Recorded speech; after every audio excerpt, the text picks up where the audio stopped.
अखिया जागेला। बड़ा दर्द होत बा सीने में दिन राती अखिया जागेला। बड़ा दर्द होत बा सीने में दिन राती अखिया जागेला।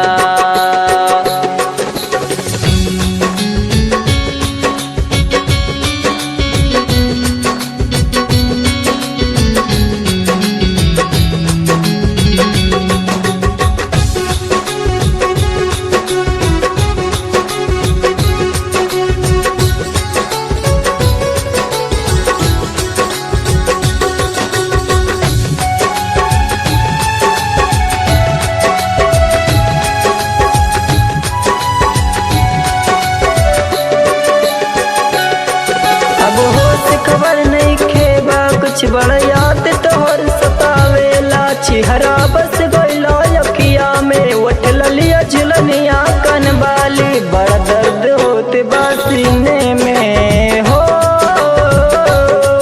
बड़ा दर्द होते बा सीने में दिन राती अखिया जागेला। मन दूर हो जालू जब हमसे हो, बड़ी दूर हो जालू जब हमसे दिन राती अखिया निहारेला। बड़ी दूर हो जालू जब हमसे दिन राती अखिया निहारेला।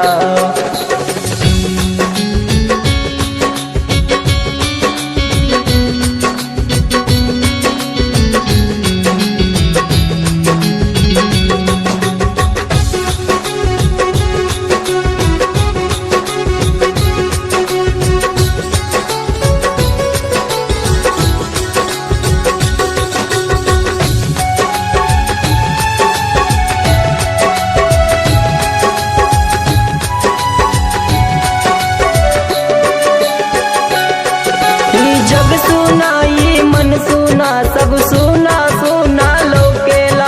हरकती करे जब दिलवाई जब प्यार के खातिर छचनेला। जीवन मुकेश अब करे कबूला हो,